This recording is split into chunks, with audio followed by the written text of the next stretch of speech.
It is Crystal Ball right here on your classic metal show from the new release, Life Rider, called Hold Your Flag.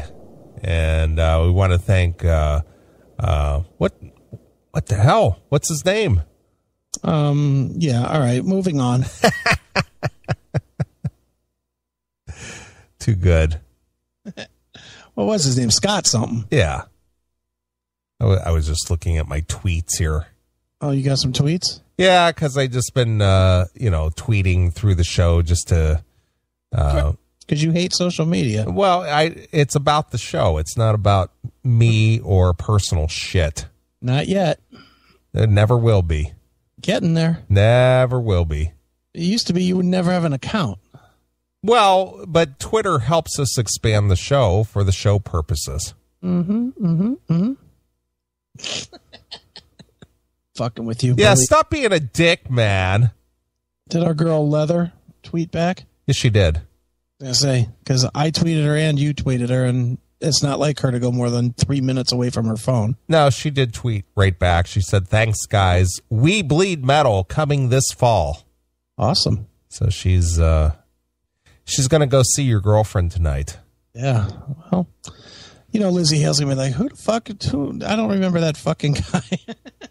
She's going to be like, he guys proposed to me? Yeah. Yeah. That happens every day. Probably does. Definitely does. Well, everybody has left. Finally, the hallowed halls of the gaming place is quiet. Closed down, huh? Because before it was loud as shit. I was hoping you weren't catching a lot of that. I wasn't catching any of it. Well, that's good because I could hear it in my headphones, and I was with the door closed. It's just loud, man. Yeah. Well, you got all kinds of games out there bonging and making noise and making all kinds of, pinball noise and video game noise and people talking and carrying on. That's right. But people shitting in the bathroom. Just all kinds of noise. I wish I'd have been here. I wonder what noise that guy made when he was exploding. You think he yelled? No, I think that it was just a sigh of relief. Yeah, and an embarrassment. Are you embarrassed when you do that? I think I would be, especially if he didn't slink out of the place after that happened. Well, he probably had a plan to leave if he got caught, but once he got back to the game floor, nobody would notice. Right. What a fucking douche. Right. Well, I'm glad you brought that back up. All right. Because I did actually pull up the story that reminded me of that. Okay. And I think you might appreciate this, given the content of that subject material. Okay. A hunt for the rogue pooper. Oh, no. Company demands DNA swabs and employees sue. DNA swabs? Yeah. Okay. You'll get the gist of this. All right. Who was the devious defecator leaving their offending fecal matter across the Atlanta area warehouse that stored and delivered products for grocery stores? Oh, nice writing there. You're very creative there, writer. Yeah, well, that's very eloquent. It's got to make the story fun. Yes, of course he does.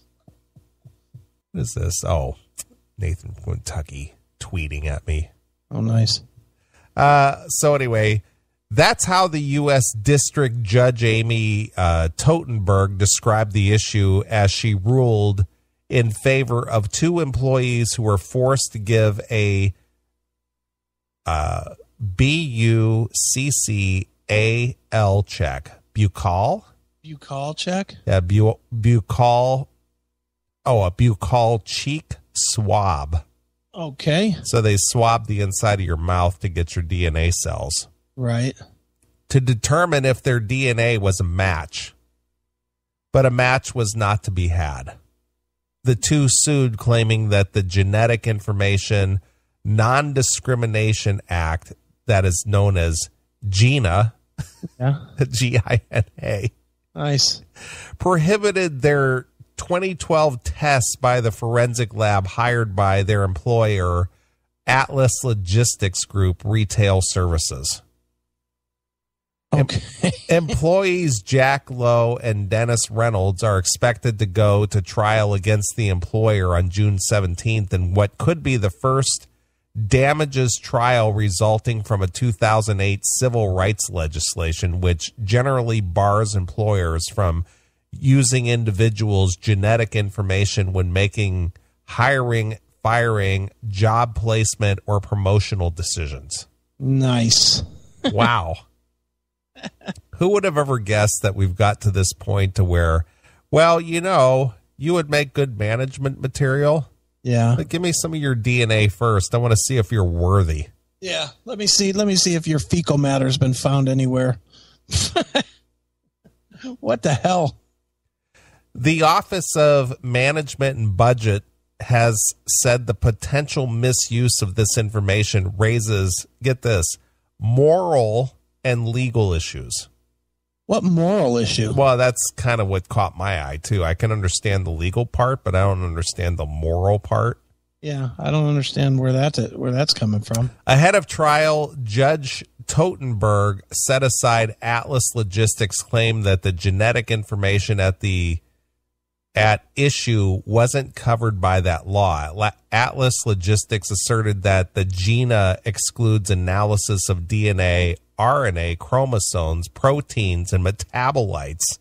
Right. If such analysis do not reveal an individual's propensity for disease.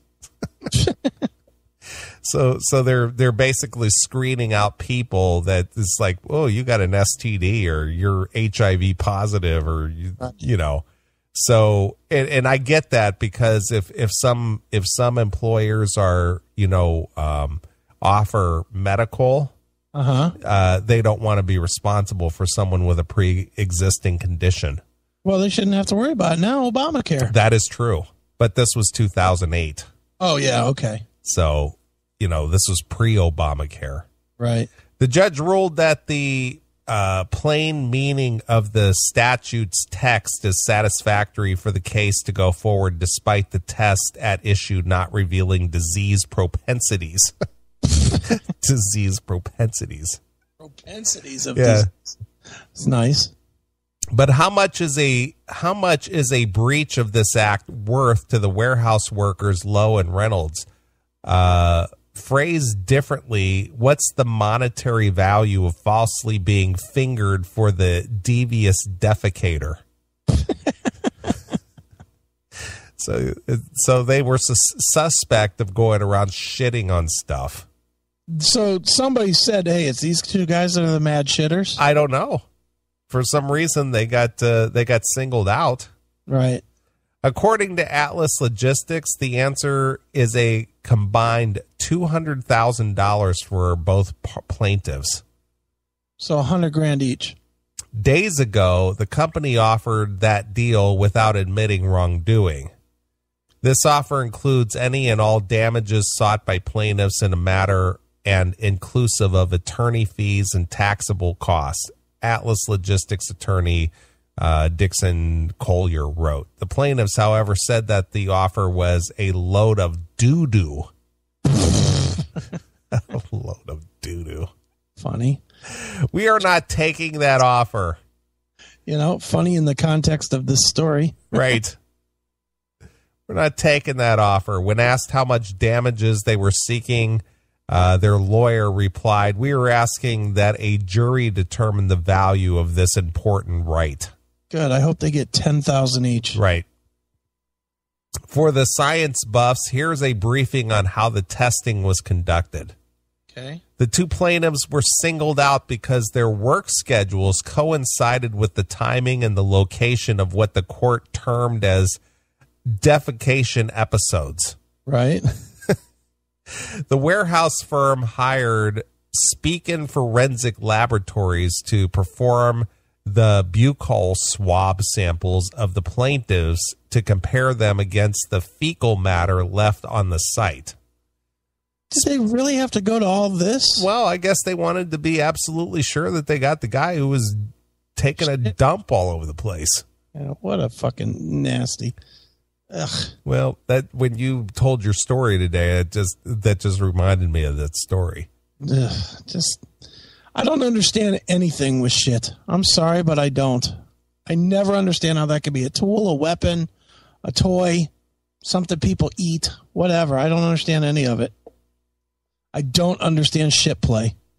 Well, it's definitely a mental thing, and Right. I think it stems back to childhood, some kind of childhood thing. What happened in their childhood? Well, I think it's a cry for attention is what it is. I guess.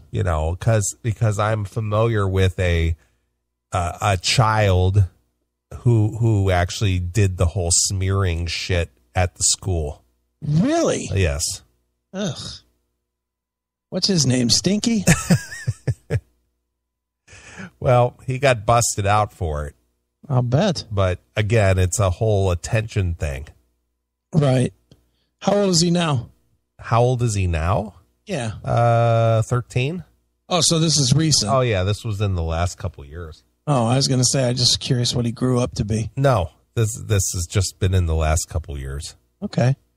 According to the judge's ruling, STR analysis company samples by analyzing genetic spacers at various sites. Genetic spacers are the space between the individual's genes and that vary drastically from person to person. STR analysis can be used to compare DNA from one sample to another for identification purposes. STR analysis cannot, however, be or determine an individual's propensity for disease or disorder. Okay. Disorder. The cheek samples were sent to GenQuest DNA Analysis Laboratory by way of the Intermediate Semen and Sperm Detection, Inc. What cheek are we talking about? Ass cheek? Or? Inside of your mouth. All right. So from the inside of their mouth, they can tell what kind of shit you take. Well, it's DNA related. Okay. They take your DNA sample and then they sample the DNA from the shit and see if it's a match. Right.